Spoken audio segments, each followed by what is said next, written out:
नमस्कार, आप सभी का संस्कार पब्लिक स्कूल शोभा के इस YouTube चैनल में आप सभी का एक बार पुनः मैं स्वागत करता हूं। जैसा कि आप सभी को पता है कि आज पूरा विश्व कोरोना से संक्रमित है और जिस वजह से सभी विद्यार्थियों की जो शिक्षा है वो शिक्षा प्रणाली बहुत ही संकटमय स्थिति में आ गई है और आगे भी ऐसा लग रहा है कि ये जो कोरोना का जो संक्रमित है और ये कोरोना की बीमारी वो आगे भी चलती रहेगी और समय काफी लगेगा। इस वजह से हमने ये एक पहल की है जो अपने सेक्टर में अपने एरिया में सबसे पहले अपने ही इस शिक्षा प्रणाली की सुचारू रूप में चालू करने के लिए ये एक पहल की है। और ये पहल है कि इस वीडियो के माध्यम से हमारा ये लक्ष्य है, संस्कार पब्लिक स्कूल का ये लक्ष्य है कि ग्राम के प्रत्येक ढाणी में बैठे प्रत्येक विद्यार्थी तक ये शिक्षा पहुंचाई जाए। इस वजह से हम कल भी एक वीडियो बनाया था और आज भी अपना दूसरी कक्षा है।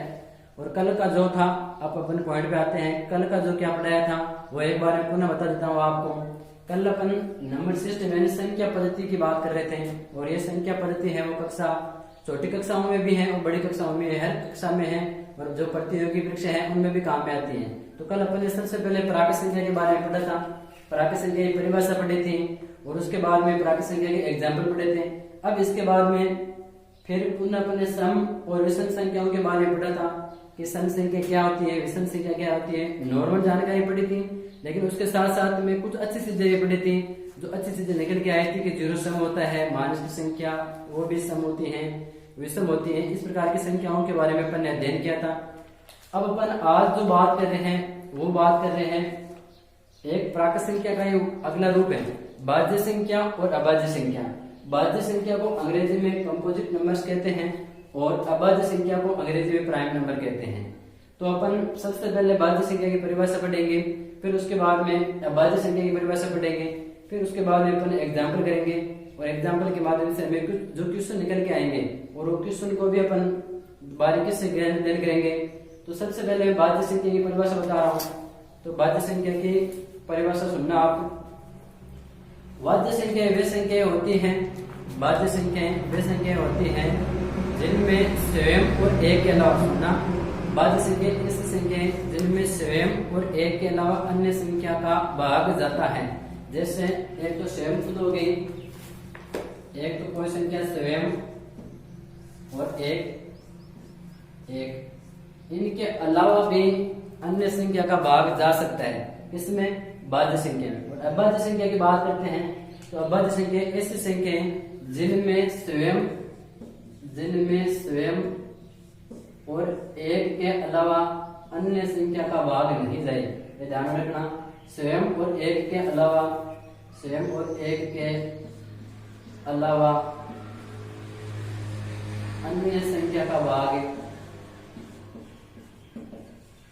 अन्य संख्या का भाग नहीं जाए।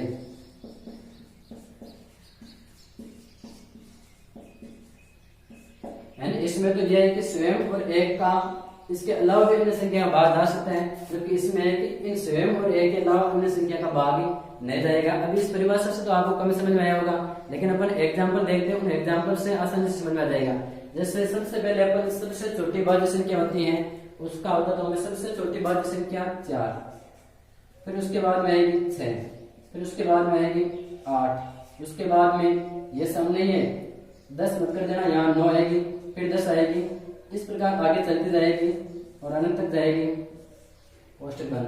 फिर उसके बाद में इनका एग्जाम्पल देखना। सबसे छोटी भाज्य संख्या अभाज्य संख्या की बात है 2, 3, 5 और अनंत, इस प्रकार। अब समझना आप कि सबसे पहले भाज्य संख्या, इसमें मैंने ये कहा था कि जिसमें स्वयं और एक के अलावा अन्य संख्या का भाग जाए।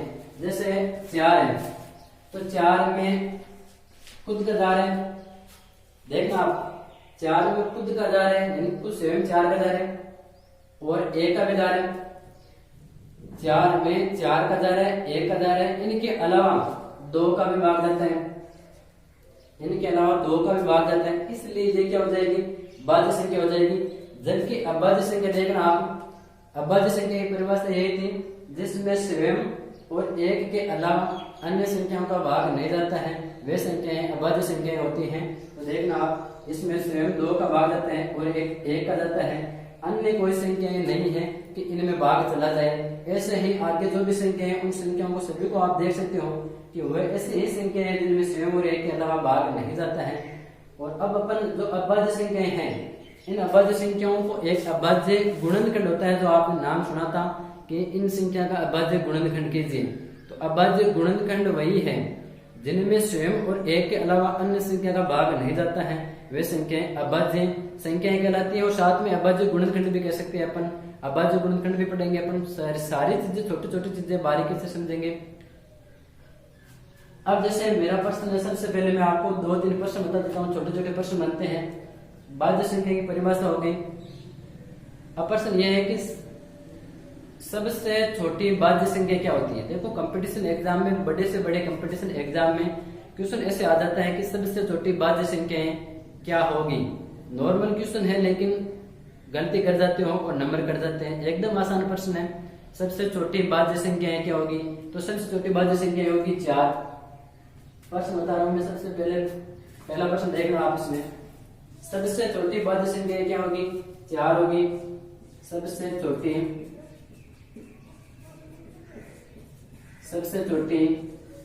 भाज्य संख्या 4।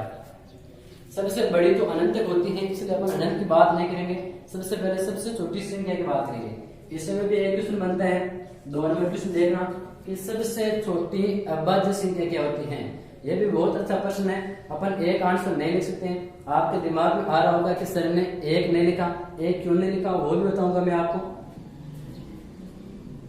इसमें आ जाएगी सबसे छोटी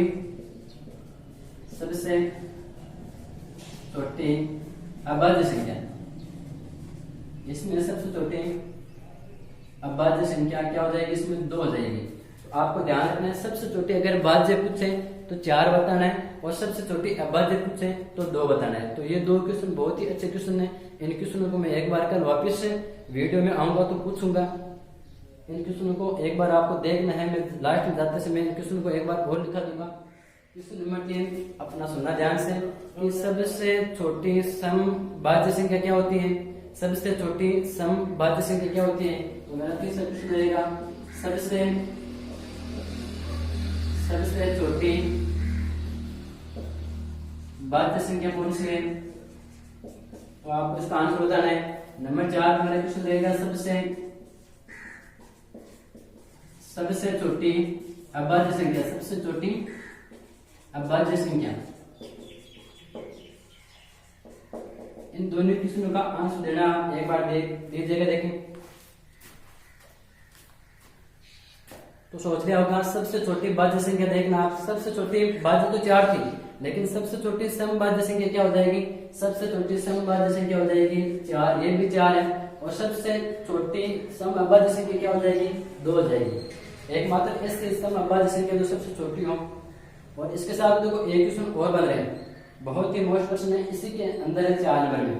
प्रश्न ये कि एकमात्र समअभाज्य संख्या। प्रश्न ध्यान से सुनना आप, एकमात्र समअभाज्य संख्या कौन सी है। तो अपना आंसर क्या आएगा, अपना आंसर आएगा 2। सबसे छोटी समअभाज्य संख्या क्या आ जाएगी, 2 आ जाएगी। क्योंकि इसके अंदर अनंत तक चलते हैं तो कहीं पर भी सम संख्या नहीं आती है। इसके अंदर अपन जब भी चलते हैं तो कहीं पर भी सम संख्या नहीं आती है, बाकी सारी ही विषम संख्या। के बाद अपन अध्ययन करेंगे पूर्ण संख्या और पूर्णांक संख्याओं के बारे में। तो हेडिंग लगाना आप, पूर्ण संख्या, पूर्ण संख्याएं, जिसे अंग्रेजी में होल नंबर कहते हैं।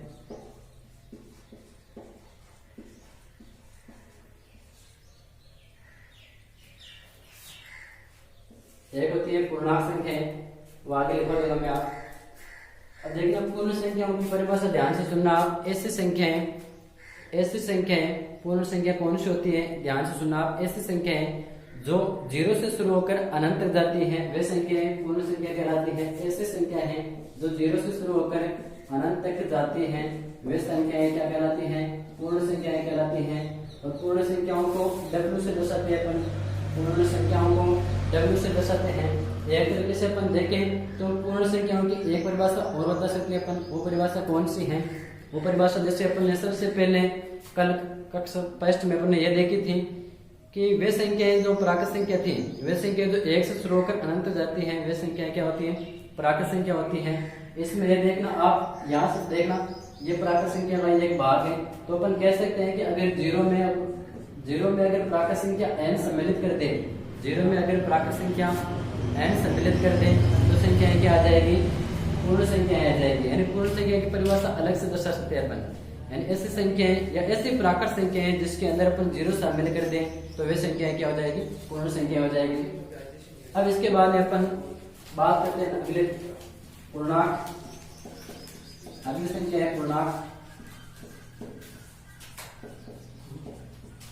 पूर्णांक संख्या, पूर्णांक संख्याओं के बारे में अपन को गहन से अध्ययन करना पड़ेगा, क्योंकि ये पूर्णांक संख्या है। कक्षा 6, 7, 8 इनमें एक संख्या रेखा आती है।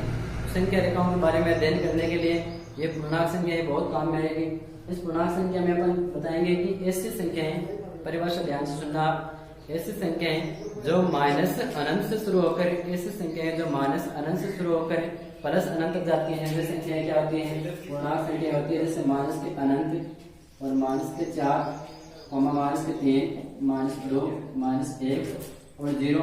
जीरो संख्या रेखा के मध्य में होता है। इसके बाद में 1, 2, 3, 4, 5 अनंत तक, यानी माइनस अनंत से शुरू होकर प्लस अनंत तक जा रही है। और संख्या रेखा के दो पार्ट होते हैं, बीच में जीरो होता है।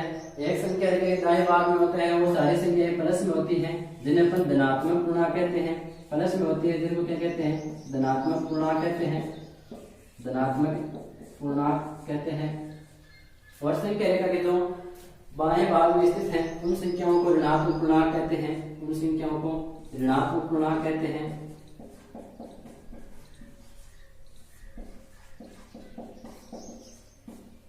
पूर्णांक के अंदर परिभाषा यह है कि ऐसी संख्याएं जो माइनस अनंत से शुरू होकर प्लस अनंत तक जाती हैं, वे संख्याएं पूर्णांक कहलाती हैं। और इन पूर्णांक संख्याओं में संख्या रेखा से दर्शा सकते हैं अपन कि जो माइनस की संख्याएं होती हैं वो तो ऋणात्मक पूर्णांक संख्याएं कहलाती है, और जो प्लस की संख्याएं हैं वो धनात्मक पूर्णांक संख्याएं कहलाती हैं। और जीरो इसके मध्य में होता है। इसके बाद यहाँ पर पढ़ेंगे परिमेय संख्याएं और अपरिमेय संख्याओं के बारे में। तो सबसे पहले अपन परिमेय संख्याओं को इंग्लिश में रेशनल नंबर कहते हैं और अपरिमेय संख्याओं को इरेशनल नंबर कहते हैं, यानी रेशनल नंबर और इरेशनल नंबर। तो सबसे पहले अपन पढ़ेंगे परिमेय संख्याएं क्या होती हैं। छोटी कक्षाओं में भी है और बड़ी कक्षाओं में भी, 10th में भी शामिल है परिमेय और अपरिमेय संख्याओं के बारे में। फिर उसके बाद में पढ़ेंगे अपन वास्तविक संख्या और अवास्तविक संख्या। इन सभी संख्याओं को तुलना करके पढ़ेंगे। देखो गणित में एक नियम होता है कि जब भी अपन किसी चीज को तुलना करके पढ़ते हैं तो बहुत ही आसानी से समझ में आ जाती है हमारे। यानी गणित एक हार्ड विषय नहीं है, गणित एक कठिन विषय नहीं है। इस विषय को आपको तार्किक रूप में समझना होगा। बस ये है कि थोड़ा अभ्यास करना पड़ता है। इसमें सबसे पहले अपन परिमेय संख्याओं के बारे में पढ़ते हैं। तो परिमेय संख्याओं की परिभाषा को आपको ध्यान से सुनना है। ऐसी संख्याएं जिन्हें अपन p/q के रूप में लिख सकते हैं, वे संख्याएं क्या होती है, परिमेय संख्या होती है। ऐसी संख्याएं जिन्हें अपन p/q के रूप में लिखते हैं, नॉर्मल एकदम साधारण सी परिभाषा है। ऐसी संख्याएं जिसे अपन p/q के रूप में लिखते हैं, वे सारी संख्याएं क्या होती हैं, परिमेय संख्याएं होती है। जैसे आप छोटे कक्षा में पढ़ के आए हो, p/q के रूप में होती है, वे संख्याएं क्या होती हैं, परिमेय संख्याएं होती हैं। या अपन कह सकते हैं कि a/b के रूप में लिखते हैं। जरूर नहीं कि p/q लिखें, आप p और q की जगह कुछ भी ले सकते हो, p और q की जगह कुछ भी ले सकते हो। लेकिन यह ध्यान रखना, शर्त यह है इस परिमेय संख्या में, जहां पर p और q क्या है, जहां पर p और q क्या चीज है, p और q पूर्णांक है। जहां पर p और q पूर्णांक है और q का मान 0 के बराबर में नहीं है, ये भी बताऊंगा मैं 0 के बराबर में क्यों नहीं है। ध्यान से सुनना, पूरा बताऊंगा मैं आपको। पहले इसकी परिभाषा को ध्यान से सुनना आपको। ऐसी संख्याएं जिन्हें अपन p/q के रूप में देख सकते हैं, वे सारी संख्याएं क्या होती हैं, परिमेय संख्याएं होती हैं। जहां पर p और q क्या चीज है, पूर्णांक संख्याएं। इसलिए तो मैंने आपको पहले पूर्णांक संख्याओं के बारे में अध्ययन करवाया था। पूर्णांक संख्याएं ऐसी थी जो माइनस अनंत से शुरू होकर प्लस अनंत तक जाती हैं, जिसके अंदर 0 भी शामिल होता है। लेकिन यहाँ मैंने एक शर्त लिखी है, वो शर्त ये देखना कि q का मान 0 के बराबर में नहीं होना चाहिए। क्योंकि अगर q का मान 0 हो गया तो अगर अपन किसी संख्या में 0 का भाग देते हैं तो वह संख्याएं अनंत आ जाती हैं। इसलिए अनंत परिमेय संख्या के रूप में अपन नहीं लेंगे। अब देखेंगे अपन q का मान 0 नहीं है, वो भी देखेंगे। साथ में आपको एग्जाम्पल देखना है। एग्जाम्पल में सबसे पहले मैं बताऊं कि कोई भी संख्या ले लेते हैं अपन, जैसे 1 है। एक क्या है, परिमेय संख्या है। क्यों? क्योंकि एक के नीचे अपन बट्टे में एक लगा सकते हैं, इसलिए 1/1 लिख सकते हैं। उसके बाद में अपन लिखते हैं 2, ये भी परिमेय संख्या है। फिर लिखते हैं 4, ये भी परिमेय संख्या है। यानी जैसे सारी पूर्णांक ऐसी संख्या है जो पूर्णांक संख्या है, जो a/q के रूप में लिखी हुई है, वो क्या कहलाएगी? जैसे 2/5 है, ये परिमेय संख्याएं हैं। और अगर मैं एक चीज ध्यान से सुनना, रूट के अंदर 4 लिखा है, रूट की संख्या वैसे तो परिमेय संख्या नहीं होती है, लेकिन अगर रूट के अंदर 4 दिख रहा है, क्योंकि अगर 4 का अपन वर्गमूल लेंगे, वर्गमूल का भी मैं एक अलग से वीडियो बनाऊंगा, तो आप यहाँ थोड़ा सा ध्यान से सुनना। अगर 4 का वर्गमूल लेते हैं तो 2 आ जाता है, और 2 क्या है पहले से बता दिया मैंने, 2 क्या है परिमेय संख्याएं हैं। अगर मैं यहाँ पे लेता हूँ 16 वर्गमूल के अंदर, तो अगर अपन 16 का वर्गमूल लेते हैं तो 16 का वर्गमूल 4 आता है, और 4 क्या होती है? परिमेय संख्या होती है। एक लेता हूँ 22/7, ये क्या है? ये भी परिमेय संख्या है। क्यों? क्योंकि जो बट्टे की भिन्न संख्या है वो तो सारी परिमेय संख्या है, क्योंकि अपन उनको p/q के रूप में लिख सकते हैं, यानी अंश बट्टा हर के रूप में लिख सकते हैं। वे संख्याएं क्या होगी? परिमेय संख्याएं होगी। अब अपन बात करते हैं अपरिमेय संख्याओं की। जो जिन संख्याओं को अपन p/q के रूप में नहीं लिख सकते हैं वो क्या होती है? अपरिमेय संख्या होती है। वो सारी वर्गमूल वाली संख्याएं क्या होती हैं? अपरिमेय होती है। जैसे देखना एग्जाम्पल के रूप में, परिभाषा आसानी है इसकी, वर्गमूल ले लिया √2 का, क्योंकि इसका अगर अपन वर्गमूल लेंगे तो पॉइंट में आएगा, और पॉइंट वाली संख्याएं परिमेय संख्या नहीं मानेंगे अपन। फिर अपन अगर रूट ले लेते हैं तो वो क्या हो जाएगी? अपरिमेय संख्या हो जाएगी। रूट के अंदर 7 है, ये क्या हो जाएगी? अपरिमेय हो जाएगी। अगर अपन पूर्ण वर्गमूल वाली संख्या लेते हैं या पूर्ण वर्ग संख्या लेते हैं तो वो ध्यान रखना अपरिमेय संख्या नहीं होगी। यहाँ पर अगर मान लो मैं लिख देता हूँ कि रूट के अंदर 25, तो ये अपरिमेय संख्या नहीं है, ये क्या हो जाएगी? परिमेय संख्या हो जाएगी। तो समझ में आया परिमेय और अपरिमेय संख्याओं के बारे में। अगर और भी नहीं समझ में आया, कोई भी प्रकार का डाउट है, तो आप इन कॉन्टेक्ट नंबर पे या कमेंट बॉक्स में कमेंट लिख सकते हो, मैं आपका जवाब दूंगा बिल्कुल। अब इसके बाद में वास्तविक और अवास्तविक संख्याओं के बारे में पढ़ रहे हैं। आपको ये वीडियो पूरे ध्यान से सही ढंग से देखना है, क्योंकि ये कक्षाएं चालू की है हमने, वो कंटिन्यू चलती रहेगी आगे। अगर आपका साथियों प्यार रहेगा, इस प्रकार आपका लाइक सब्सक्राइब रहेंगे, तो हमें भी उत्साह मिलेगा। इस प्रकार हम भी आगे से आगे वीडियो बनाएंगे। अगला देखना, वास्तविक संख्या किसे कहते हैं? वास्तविक संख्याओं के अंदर परिमेय और अपरिमेय दोनों संख्याएं आती हैं। यानी परिभाषा के अंदर हम लिख सकते हैं परिमेय प्लस अपरिमेय संख्याओं का सम्मिलित रूप क्या होता है? वास्तविक संख्या होती है। और अपन कह सकते हैं जितनी भी सारी संख्याएं अपन ने ऊपर पढ़ी है, प्राकृत संख्या, जरूरी नहीं कि परिमेय अपरिमेय है, और जो भी संख्याएं पढ़ रखी है अपन ने, पहले पढ़ी थी प्राकृत संख्या, फिर पढ़ी थी पूर्ण संख्या, फिर उसके बाद पूर्णांक संख्याएं। अपन ने इन 3 वैसे मेन इन 3 संख्याओं के बारे में अपन ने पढ़ा है। सम, विषम, भाज्य, अभाज्य, इनके अंदर ये एक पार्ट है। बाकी मेन संख्या परिमेय, इसके अंदर अपरिमेय, प्राकृत, पूर्ण और पूर्णांक, इन सभी संख्याओं का सम्मिलित रूप होता है। वो क्या होता है? वो वास्तविक संख्या होती है। अब अपन बात करते हैं अवास्तविक संख्या की। अवास्तविक संख्या जिन्हें अंग्रेजी में इमेजिनरी नंबर कहते हैं, काल्पनिक संख्या है। ऐसी संख्या है जो काल्पनिक संख्या होती है। अब काल्पनिक संख्या कौन सी आती है? यह आपके लिए एक नया शब्द है। इसमें देखना आप, जो संख्या है वर्गमूल के अंदर है और माइनस के अंदर आएगी, इस प्रकार की संख्या हो जाएगी अवास्तविक संख्या है।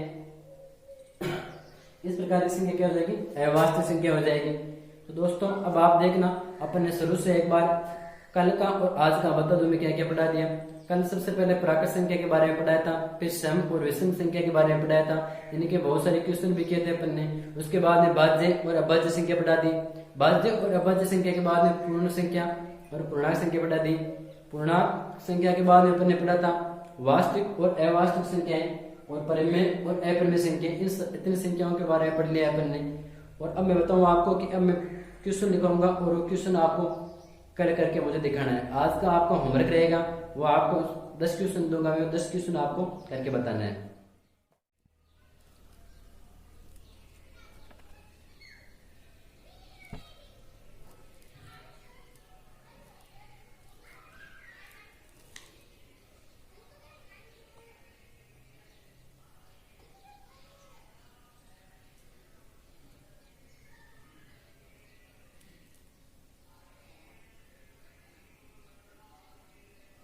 के अंदर कुछ क्वेश्चन लिखवाए गए थे और आपको इन क्वेश्चनों को किस प्रकार लिखना है और किस प्रकार समझना है। आपको क्या करना है कि इन क्वेश्चनों में एक बार वीडियो को रोक लेना है और स्क्रीनशॉट लेके आप इस क्वेश्चन को अपने को नोटबुक में लिख सकते हो और नोटबुक के माध्यम से इनका आंसर लिख सकते हो और फिर इनका आंसर आप हमारे भेज सकते हो, अपने नंबरों पे भेज सकते हो, कमेंट में भेज सकते हो।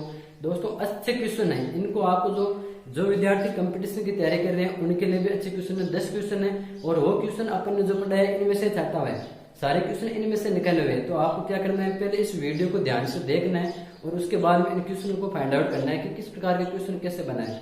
तो दोस्तों आज के लिए इतना ही है। एक दोस्तों मैं आपके लिए छोटा सा एक मिनट आपको कि जैसे कि इस वीडियो के माध्यम से हमारा यह लक्ष्य है कि हर जगह, हर डांडे में बैठे हर विद्यार्थी के पास में शिक्षा पहुंचे। अभी अपनी शिक्षा रुक नहीं पाएगी। आपका अगर हमारे प्रति ऐसा ही प्यार बना रहेगा तो हमें अपने उत्साह और बढ़ेगा, हम अपने आप में प्रसन्नित होंगे। तो आपको क्या करना है दोस्तों, ज्यादा से ज्यादा लाइक करना है, शेयर करना है और एक इस वीडियो यूट्यूब के अंदर एक चैनल बनाया हुआ है संस्कार पब्लिक स्कूल सुरका। यूट्यूब के अंदर चैनल बनाया हुआ है संस्कार पब्लिक स्कूल सुरका के नाम से। तो आप यूट्यूब में संस्कार पब्लिक स्कूल सुरका नाम डालोगे तो इस चैनल के माध्यम से हमारे जितने भी वीडियो आपको प्राप्त हो जाएंगे। और आपको एक महत्वपूर्ण बात बता दूं मैं आपको, महत्वपूर्ण बात यह है कि जो आपके इस YouTube चैनल में लाल कलर से सब्सक्राइब नाम लिखा हुआ है। दोस्तों मैं ज्यादा टेक्निकल चीज से ज्यादा नहीं जानता, लेकिन इतना थोड़ा सा जानता हूँ कि जो लाल कलर का सब्सक्राइब बटन लिखा हुआ है, आप जब भी उसको दबाओगे तो ही आपको एक बहुत ज्यादा फायदा होगा। फायदा क्या होगा, फायदा ये होगा जब भी हम अपनी वीडियो यहाँ से अपलोड करेंगे तो ये वीडियो आपके तुरंत यहाँ से अपलोड करते ही आपके पास में यूट्यूब ओपन करते हैं, यूट्यूब में आपके ऊपर आ जाएगा। और आपको फायदा ये मिलेगा कि आपको बिना समय गवाते हुए ये वीडियो आपको आसानी से मिल जाएगा, सर्च करने की भी आवश्यकता नहीं पड़ेगी। तो आप इसके प्रति और हमारे प्रति आपका इस प्रकार ही प्यार बना रहे, इस वजह से आप इस वीडियो को लाइक करते रहना और शेयर करते रहना और ज्यादा से ज्यादा दोस्तों को शेयर करते रहना, दोस्तों से बताना है ताकि किसी का भला हो सके।